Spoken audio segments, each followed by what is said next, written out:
Bonjour tout le monde et bienvenue dans ce bilan de NXT TakeOver 31. Ça a été un show un peu particulier. Je suis un peu ambivalent vis-à-vis de ce show parce que il était à la fois vraiment très bien, parce qu'il était vraiment très bien, je veux dire, c'est un TakeOver, c'est même, alors d'après mes moyennes, c'est même le deuxième meilleur TakeOver de l'année. Et je suis surpris parce que j'ai été assez déçu par ce TakeOver. Maintenant, déçu par un TakeOver, c'est de la même façon que t'es déçu par un film d'un réalisateur que t'aimes beaucoup, quoi. C'est-à-dire, tu vas pas le détester, tu vas te dire... moins habitué à l'excellence, et du coup là c'était bien, voire très bien. Mais bon, on fera le bilan à la fin. Je vais commencer par vous parler du détail des matchs. En commençant par, pour moi, le moins bon match de la carte, Johnny Gargano contre Damien Priest. Alors j'ai vu beaucoup de gens dire que ce match a été vraiment excellent, et la remarque que j'ai souvent vu revenir, c'est ouais, Damien Priest, j'étais pas sûr, mais là, après ce match-là, il m'a convaincu. Moi, le truc, c'est que j'étais déjà convaincu par Damien Priest, que ça fait un moment que j'aime bien ce qu'il fait, que je comprends son personnage et que je suis voilà, émotionnellement investi dans son personnage. Là, j'ai trouvé le match bien, j'ai mis un B. J'ai pas trouvé que c'était transcendant, quoi. J'ai pas trouvé qu'ils avaient passé une vitesse. C'est même un des moins bons matchs de takeover de Johnny Gargano, j'ai trouvé. Généralement, Gargano a tendance à être le meilleur match de la carte de loin. C'est-à-dire qu'il a tendance à voler la vedette dès qu'il est sur une carte. Ça a commencé vraiment technique. Il y a eu un spot que j'ai vraiment beaucoup aimé, c'est quand... il y a plusieurs spots que j'ai bien aimé, mais un qui a été assez mémorable, c'est quand Damien Priest a tenté un Tope con Hilo, donc par-dessus la troisième corde, c'est comme ça que ça se fait, et que Johnny Gargano a tiré vers lui deux gars de l'équipe technique, et que du coup Priest est plus ou moins tombé sur les gars de l'équipe technique, et Damien Priest a gagné clean après avoir largement dominé le match. Quand Gargano a fait en sorte que Damien Priest tombe sur des gars de l'équipe technique, l'arbitre a été distrait, et du coup Gargano en a profité pour mettre un coup dans les prunes de Damien Priest, et ça n'a pas suffi pour le tomber. Je suis même pas sûr qu'il ait enchaîné, s'il a enchaîné avec un super kick, il a pas réussi à placer son final beat DDT, donc ça a prise de finition. Et j'ai attendu un petit moment que le match démarre, et avant qu'il démarre, Priest a fait son reckoning assisté des cordes pour la victoire, clean. Et je me suis fait la réflexion que Johnny Gargano perd énormément. Après la défaite de Gargano, et franchement une défaite décisive, c'est-à-dire que Priest a dominé pendant presque tout le match, Gargano a triché, ça n'a pas suffi, et Priest a gagné sans tricher derrière, quoi. Et je me suis fait la réflexion à la fin de ce match que Gargano avait peut-être besoin de cette victoire, parce que la dernière fois qu'il a gagné clean de façon décisive, Gargano, c'était contre Adam Cole au titre de NXT. Il perd beaucoup en ce moment, Gargano, et j'ai l'impression que c'est pas très très bon pour son personnage. C'est pas comme Ciampa, qui a perdu deux gros matchs, dont un pas de façon clean, c'est-à-dire que Cole l'a battu, mais après une intervention de Johnny Gargano. Il a perdu de façon décisive contre Karrion Kross, ça c'est sûr. Mais le personnage de Tommaso Ciampa ne me semble pas en danger. Que le personnage de Johnny Gargano, j'ai pas l'impression qu'il soit très bon. Je veux dire, là, Gargano a perdu de façon décisive dans un match pour la ceinture secondaire. C'est pour ça que j'ai mis un B. Le match était bien, mais bizarre. Ah là là, parlant de bizarre. Bon, Velveteen Dream contre Kushida. Le but du match, et il a parfaitement accompli ce but, c'était qu'il devait établir la nouvelle façon d'aborder le personnage de Kushida. C'est-à-dire qu'il est nettement plus agressif, nettement plus brutal que lors de son premier run à NXT, avant sa blessure. Et c'est bien passé, c'est vraiment très très bien passé. J'ai mis un A à ce match parce que je l'ai trouvé vraiment très bon. Avec les histoires en dehors du ring, si vous voulez, de Velveteen Dream, c'était très difficile d'apprécier le match pour ce qu'il était. Je relis mes notes là, mais en fait j'ai vraiment pas envie de parler de ce match. Donc le personnage de Kushida est vraiment bien passé, et Kushida a gagné ce qui était évident qu'il fallait qu'il fasse en faisant son overboard lock, et en maintenant le overboard lock après que Dream l'ait transitionné en Dream Valley Driver. C'est bien, vivement la suite pour Kushida. Ah non, avant le match suivant, ils ont annoncé qu'ils allaient faire un épisode spécial de NXT Halloween Havoc, qui était un pay-per-view de la WCW, et qui est un pay-per-view voilà, organisé autour de Halloween, et du coup je trouve ça très chouette, et j'imagine que les catcheurs vont venir costumés, enfin ça sera probablement très très cool, et j'ai hâte de voir ça. Ensuite, on a eu un excellent match, Santos Escobar contre Isaiah Swerve Scott. Je lui ai mis un A+, qu'il ne mérite pas, mais la raison pour laquelle je lui ai mis un A+, c'est que enfin les cruiserweight, les poids légers, ont la plateforme pour montrer ce qu'ils savent faire. C'est-à-dire que quand ils étaient sur des PPV du roster principal, ils avaient pas beaucoup de temps, et ils devaient essayer d'en faire le plus possible pendant ce temps-là, et c'est pas suffisant pour construire vraiment un match. Que là, ils ont eu nettement plus de temps, et du coup, ils ont montré ce qu'ils savaient faire, et ce qui est évident qu'ils savent faire, parce qu'ils le font régulièrement à 205 Live, qui est une émission que personne ne regarde. Je pense notamment à l'époque où il y avait l'époque où 205 Live était dominé par Cedric Alexander, Mustafa Ali et Buddy Murphy. En l'occurrence, Santos Escobar et Isaiah Swerve ont été vraiment excellents pour moi. Swerve est l'étoile de la division Cruiserweight de NXT. C'est Santos Escobar qui a gagné et c'est ce qu'il fallait. Je pense que c'est ce qu'il fallait parce qu'il faut qu'il continue de construire la division autour d'un champion fort et Santos Escobar est totalement ce champion. C'est-à-dire qu'il triche pour arriver à ses fins et il appelle ça de la culture. Il prétend faire ça au nom de la tradition de la lutte mexicaine, quoi, de la lucha mexicaine. Le match a été vraiment très très bon. Je dis qu'il mérite pas un A+, mais il était quand même vraiment très très bon. J'ai mis un A+, parce que ça fait du bien de les voir dans un takeover, raconter une histoire. Il y a un autre match dans ce takeover auquel j'ai mis un A+, qui le mérite nettement plus en termes de in-ring, en termes de technique pure, en termes de match. Mais celui-là, pour tout ce qu'il porte, voilà, c'est pour ça que je lui ai mis cette note-là. Qu'est-ce que j'ai d'autre à raconter sur ce match? Ah oui, Legado del Fantasma, la faction de Santos Escobar, a essayé d'intervenir. Ils se sont fait arrêter par Ashanti Adonis, qui va peut-être recevoir un petit push là dans les semaines à venir dans la division poids léger, parce que pour l'instant, il a un espèce d'embryon d'histoire où il commence à demander des conseils ou à prendre des conseils d'anciens, parce qu'il est nouveau et que du coup, il essaye de faire ses armes auprès de vétérans de la division poids léger, notamment V. Brian Kendrick et Aria Daivari. J'ai hâte de voir où ça va aller. J'ai hâte de voir si Ashanti Adonis va trouver sa place, l'ancien T.O.T. Miles, pour ceux qui suivent pas. Parce que ceux qui suivent voient très bien qui est T.O.T. Miles. Personne ne sait qui c'est, je parle d'une division que personne ne regarde. Ah oui, Santos Escobar a même porté les Tres Amigos, une des prix-signatures de Eddie Guerrero, l'un des catcheurs mexicains les plus connus et les plus aimés de la WWE, qui est décédé relativement récemment, et dans la fleur de l'âge, et juste après le push de sa vie. Et donc voilà, Santos Escobar a utilisé une prix-signature de Eddie Guerrero, il a essayé de finir avec la prise de finition d'Eddie Guerrero, un frog splash. Swerve l'a esquivé, et il a fait sa prise qui a l'air de faire très très mal, où il fait mine de casser le bras de Santos Escobar. Je sais pas comment s'appelle cette prise, et je sais pas, je saurais pas vous dire les termes techniques pour la décrire. Ensuite, il a enchaîné avec le house call, puis avec un 450 du haut de la troisième corde, et Escobar s'en est sorti. C'est ce que j'ai vraiment beaucoup aimé dans ce match, c'est que Santos Escobar a peut-être triché pour gagner, mais il a morflé et il était toujours dans le match. Les deux hommes sont sortis vraiment grandis de cette confrontation, et en plus, la division poids léger s'en est sortie grandie aussi. C'est pour ça que j'ai mis un A+. Tout le monde y gagne, et le match était très bien en plus. On va passer au match suivant si vous le voulez bien. Candice LeRae contre Io Shirai pour le titre féminin de NXT, et c'est Io Shirai qui a gagné, et j'ai mis un A à ce match que j'ai trouvé vraiment excellent. Candice, voilà, ça y est, Candice commence à se réveiller. Je commence à voir Candice LeRae sous le jour où j'avais l'impression qu'on pouvait la voir quand elle était sur la scène indépendante. Elle était nettement plus agressive que d'habitude, et c'est même elle qui a eu la main pendant pratiquement tout le match. Elle a dominé Io Shirai pendant une bonne partie du match. À chaque fois que Io essayait de revenir, Candice avait la réponse. Là où j'ai vraiment bien aimé ce match, c'est des éléments de narration, si vous voulez, qui font très WWE, mais moi que j'aime bien. C'est pas série B, mais c'est n'importe quoi, mais c'est marrant et c'est engageant, quoi. Déjà, Candice a frappé l'arbitre sans faire exprès une première fois. Et ensuite, quand Io Shirai a essayé de faire un moonsault, donc un salto arrière, sur Candice, Candice a relevé les genoux et Io, entraîné par son élan, est tombé sur l'arbitre qui du coup s'est pris 2 coups dans la tronche d'affilée et il s'est retrouvé étourdi à l'extérieur du ring. Après ça, Candice a fait sa prise de finition, le Wicked Stepsister sur Io Shirai. Et Johnny Gargano, donc le mari évidemment de Candice, est descendu sur le ring avec un t-shirt d'arbitre.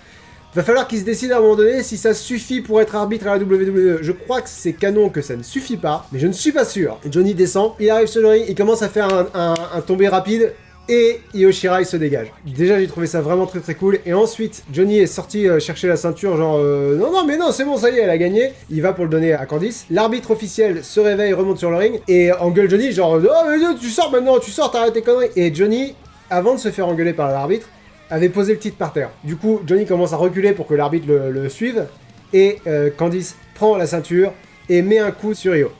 Et là, je me suis dit, c'est une très bonne façon de faire perdre Io Shirai, qui est complètement protégée par ce genre de défaite, et c'est une bonne façon de mettre la ceinture sur Candice. Nope, Io Shirai s'en est sortie, un Wicked Stepsister et un coup de ceinture dans la tronche, et elle s'en est sortie. À ce moment-là du match, je revenais pas. Je me suis dit, ah bah c'est ok. On protège Io Shirai vraiment jusqu'au bout, à fond, d'accord. Ça me va très bien, Io Shirai est génial, donc pourquoi pas. Io Shirai a ensuite enchaîné avec un Spanish Fly sur Candice, puis son Moonsault pour la victoire. Et après le match, et ça je suis content parce que je vous en ai pas parlé, j'ai laissé un commentaire sur mes pronostics pour évoquer les vignettes annonçant un retour mystérieux pour TakeOver 31. Je vous avais dit dans ce commentaire que ces vignettes semblaient représenter un personnage qui avait une silhouette relativement féminine, mais c'était pas garanti à 100%. Un ex-champion ou une ex-championne, étant donné que ce personnage a soulevé une ceinture de NXT, vu que les titres de NXT masculin et féminin ont la même forme, il y a juste la couleur qui change et que les vignettes étaient colorées en vert et très saturées, il n'y avait aucun moyen de savoir si c'était un titre masculin ou féminin. J'étais parti sur soit c'est Paige, mais elle a eu une blessure qui a mis fin à sa carrière, mais étant donné que c'était le cas de Edge et Daniel Bryan qui ont fini par revenir, on peut se permettre d'espérer. Soit c'est Ember Moon qui était également blessée, mais ça fait 1 an qu'elle est blessée, il me semblait qu'elle arrivait au bout de sa convalescence.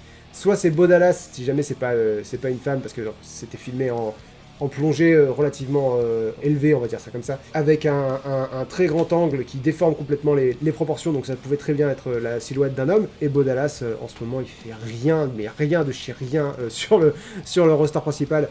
Et c'est un ancien champion de NXT, donc il aurait pu revenir. Et dans vos réponses à mon commentaire de mes pronostics, l'un de vous a suggéré que ça pouvait être Toni Storm.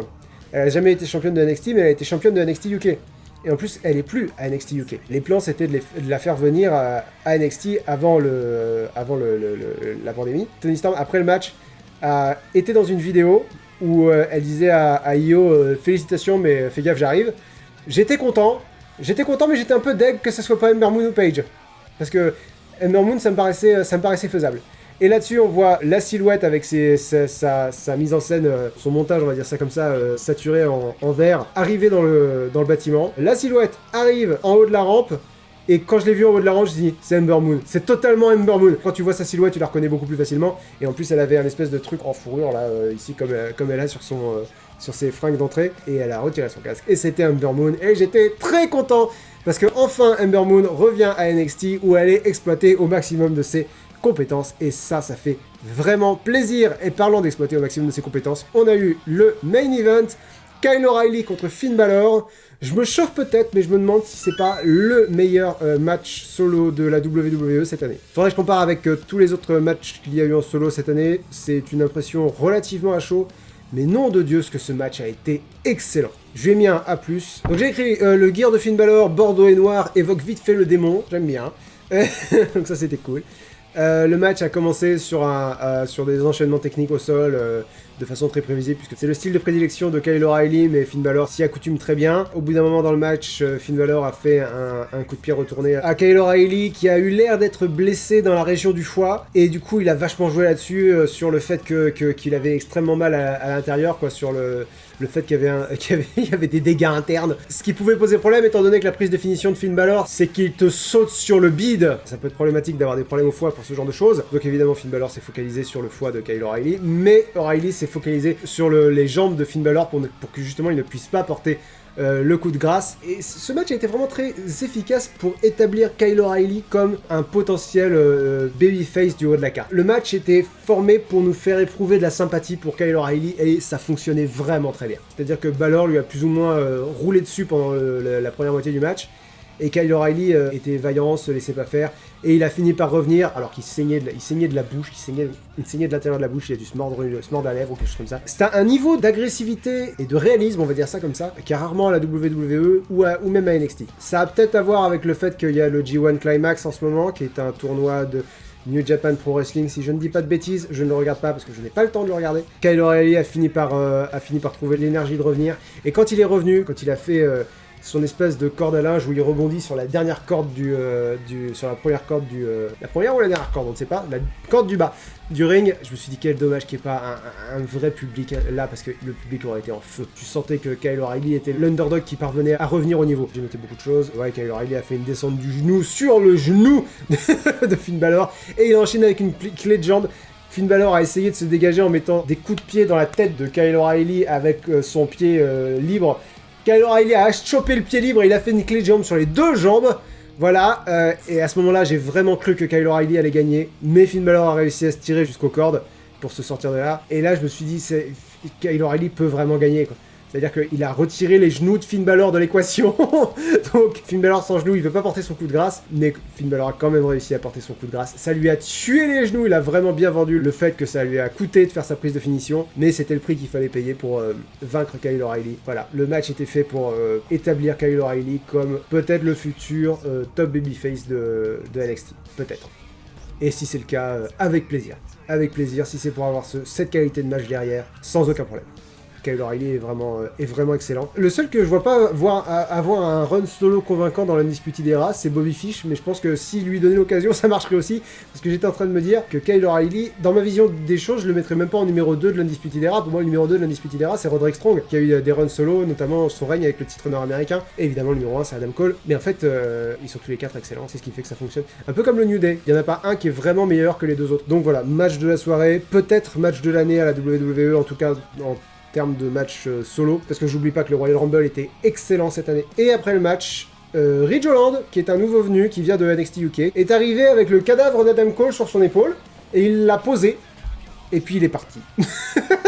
Je me dis, c'est pas un peu tôt pour établir Ridge Holland au sommet de la carte? J'allais dire, il s'en prend au dernier champion NXT. C'est dingue que j'arrive pas à imprimer qu'il y a eu 3 règnes depuis Adam Cole, c'est-à-dire que Adam Cole a perdu contre Keith Lee, que j'arrête pas de zapper. Keith Lee a perdu contre Karrion Kross, qui a laissé tomber son titre, qui a abandonné son titre parce qu'il avait pas le choix, le lendemain du jour où il a perdu.